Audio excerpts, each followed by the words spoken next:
pour vous prouver que cette interrogation telle qu'elle a été posée n'est pas une interrogation seulement d'historien, nous avons choisi donc de laisser la parole à Pierre Merle, qui ne va pas tenter de vous faire un portrait de la place de l'histoire dans les formations, mais vous évoquer, à partir d'une expérience tout à fait ponctuelle et personnelle, ses propres interrogations sur la place que pourrait avoir l'histoire dans les formations. Oui, donc bonjour, je suis adhérent de base du CNES, travailleur social à l'origine, et puis avec une longue carrière de formateur en centre de formation. Je ne suis pas historien, et c'est très important. Sur la périodisation, je passe, ça se voit à mon physique et dans la couleur de mes cheveux. Grosso modo, plutôt je précise la localisation, c'est-à-dire que mon activité professionnelle s'est faite en Rhône-Alpes. Donc formateur enseignant dans des formations en travail social de base, et supérieur, comme on dit. Mon propos se veut évidemment sans aucune prétention à la généralité, vous vous en doutez. Donc on a des vécus, j'ai eu des vécus à de multiples niveaux tout au long de ces années de formateur. D'abord, les réformes de diplôme, je ne les énumérerai pas. Je crois que l'enjeu pour les réformes de diplôme, c'est de ne pas les subir, mais bien d'y participer, de faire le travail avec les équipes et les institutions, qui est un travail critique, un travail de décodage et un travail de reconstruction et d'adaptation, et notamment de se poser la question de comment, dans ce nouveau panorama des contenus, l'histoire peut prendre une place. Après tout, est-ce qu'il était légitime que dans ma formation initiale, à la fin des années 60, j'ai encore 20 heures de cours par un historien, fut-il très bon, sur l'histoire du mouvement ouvrier?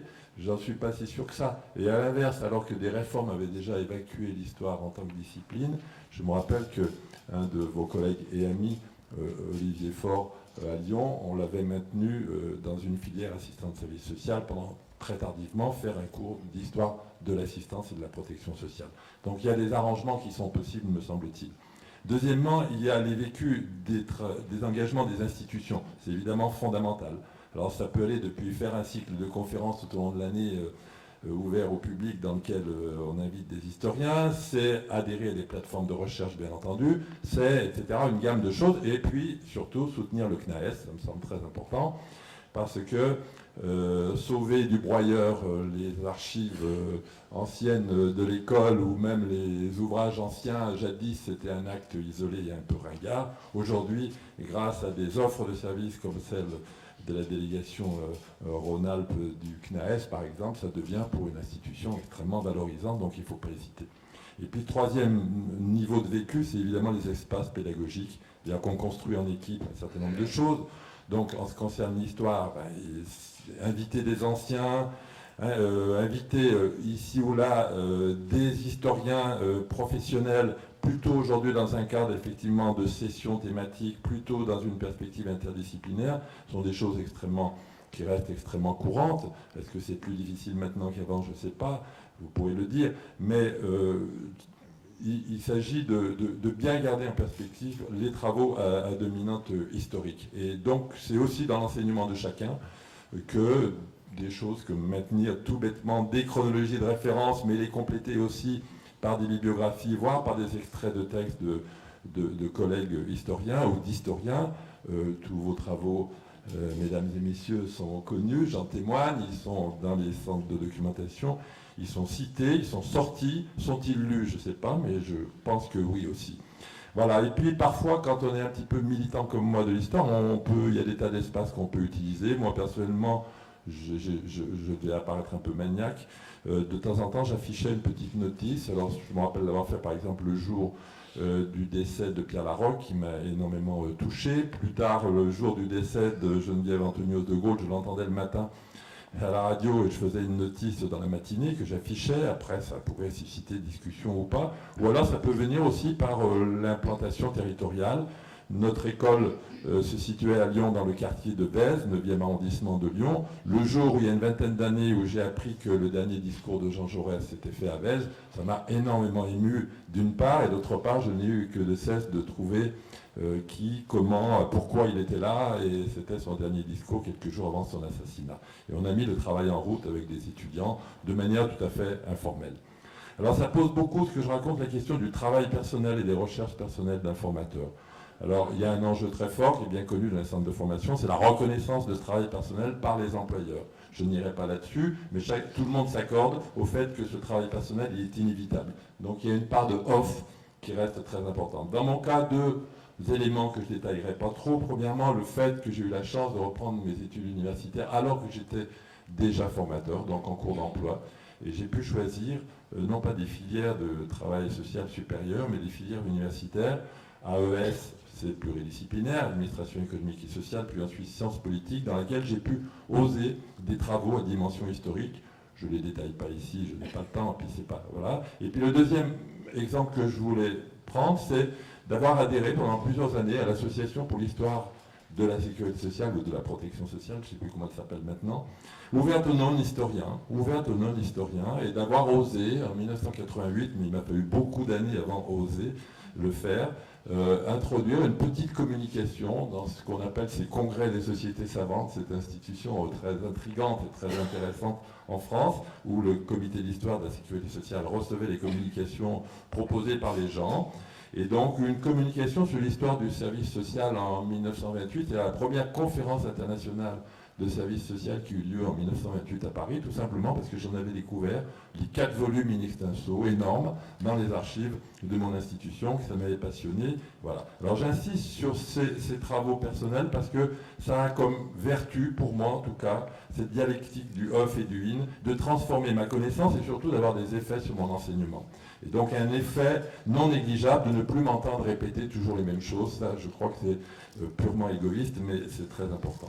Alors le formateur, il est immergé comme d'autres travailleurs intellectuels, on va dire, dans des tas de courants de pensée qui sont parfois exclusifs ou parfois simplement très dominants, on va dire, genre force 6 ou 7, puisque j'habite désormais au bord de la mer, je suis sensible à ça. 2 exemples que je voulais prendre très rapidement. Après 1975, l'exemple de l'introduction de la pensée de Michel Foucault dans le travail social, c'est venu plutôt par des sociologues d'ailleurs. Je pense par exemple à la force et l'impact qu'a eu la police des familles de Donzelot en 1977. Moi, j'ai été fasciné, et je le reste largement, par les travaux de Michel Foucault, même si c'est aujourd'hui sur des choses un peu différentes. Mais je me rappelle avoir eu peu à peu aussi la réaction de me dire, mais sur des thématiques comme pauvreté, folie, prison, sexualité, qu'est-ce qu'on peut donner comme complément venant de la part de travaux d'historiens? Et il n'en manque pas, et ça m'a semblé très intéressant. Et à ce propos-là, je veux dire, puisque vous avez cité Castel, que j'aime bien très régulièrement, encore dans les séminaires que je continue un petit peu aujourd'hui, dire que quand on aborde les métamorphoses de Castel, souligner les pages où il parle de son rapport à l'histoire et de la manière dont il utilise les travaux historiens tout en respectant le matérialisme des travaux des historiens. Et ça me semble très important de mettre ça en évidence. Voilà. Alors le deuxième exemple, je ne développerai pas, c'est après 82, rideau, plus de sciences sociales, c'était la décentralisation, il fallait faire massivement du droit public, et il y avait un outil aussi qui était là, qui était la sociologie des organisations. Ça devenait un autre univers. Comment pouvait-on réintroduire de l'histoire dans ce cas-là? Il fallait chercher, et pourtant, sous la notion de territoire, il n'y a pas que... C'est pas épuisé par le juridique ou le géopolitique ou l'ethnologie, le territoire. Il y a aussi de l'histoire dans le territoire. Il y a qu'à voir par exemple les arguments historiens que prennent aujourd'hui un certain nombre d'acteurs. Je ne parlerai pas des bonnets rouges. L'argument historique est utilisé à bon ou à mauvais escient. Moi je parlerai plutôt, je n'en parlerai pas d'ailleurs, de l'exemple du Languedoc-Roussillon, parce que j'ai eu à pleine page dans les journaux ces jours-ci l'illustration de ça. 2 remarques avant de présenter ce petit module. 3 minutes. Bon, alors je ne les fais même pas. Il y a deux faits sur lesquels je voulais attirer l'attention. Ça pourra peut-être revenir en débat. D'une part, une collègue me disant un jour, je suis gavé, je suis saturé de la loi 2002, alors qu'elle l'enseignait elle-même. D'accord. Donc la tyrannie d'actualité, ça me semble très intéressant à entendre, parce que là aussi, par des micro-recherches historiques, c'est ce que j'ai fait avec elle, c'est pas une collègue d'ailleurs de mon école, et voilà. Et deuxième remarque, l'illusion du commencement chez un certain nombre d'étudiants du genre. En France, la protection de l'enfance est instituée par la loi du 5 mars 2007. C'est souvent, dans la plupart des cas, une maladresse, mais c'est très important de ne pas prendre ça de front, et surtout avec un propos de vieux ringard du genre « mais c'est pas d'aujourd'hui, ma pauvre », etc. Très important de prendre ça tel quel et de chercher des voies, des outils, que je ne les développerai pas, les miens. Voilà. Ce petit module interdisciplinaire que nous avons eu, c'était à Valence, il y a quelques années, dans les années 2000, réalisé dans le cadre d'une unité de formation Et je remercie la collègue qui m'a accueilli dans cette unité de formation. Elle est là aujourd'hui, elle est aujourd'hui directrice des formations à Valence, Catherine Alborini. Une UF7, ça s'appelait, Culture Générale Professionnelle. Voilà, il y avait 3 éléments de contexte qui m'ont conduit sur ce module. Premièrement, il y avait dans l'environnement social des mouvements sociaux autour de la question de la recherche des origines, à la fin des années 90 et au début des années 2000. D'accord. Il y avait d'autre part la vague d'entreprises mémorielles dont on parlera au cours de cette journée de la part des institutions qui cherchaient leur histoire et les étudiants éducateurs étaient des fois mêlés à ça. Et puis un troisième élément très fort, on était en pleine période de la notion de projet.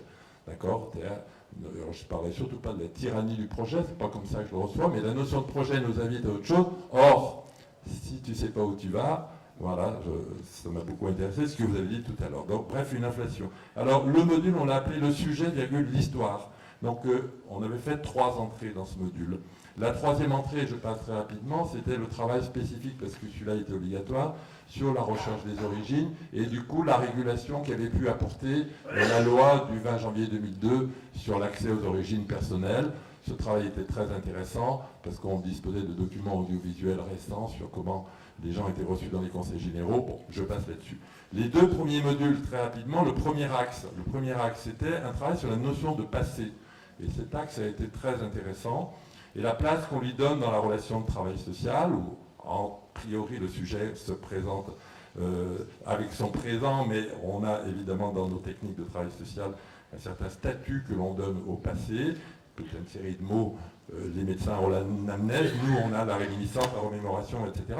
Et dans ce travail pratique avec les étudiants, assorti de quelques textes que je ne citerai pas, ils ont été amenés à revenir sur beaucoup de pratiques, micro-pratiques, le cahier de vie dans les institutions, la célébration des anniversaires dans les institutions, et ce travail sur le passé a pu être très large. Le 2e axe de ce volet était un travail proprement dit sur l'histoire, cette fois-ci non plus story mais history, avec un certain nombre de textes puisés, Arlette Farge, pourquoi faire de l'histoire, les lieux de mémoire, puisqu'en même temps on constatait l'entreprise mémorielle, un extrait de Pierre Nora, et puis un extrait de 12 leçons sur l'histoire d'Antoine Prost. Et pour améliorer et mettre un peu d'huile dans tout ça, une œuvre de fiction, mais pas complètement de fiction, qui m'avait beaucoup intéressé, qui avait permis de faire l'articulation. On a travaillé un petit peu sur un livre de Georges Perec, que certains d'entre vous doivent connaître, qui s'appelle W ou le souvenir d'enfance. C'est un livre complètement extraordinaire, puisqu'il est à la fois de manière très émouvante, pour part autobiographique et pour part de fiction. Et voilà. Donc, écoutez, je crois que j'en reste là.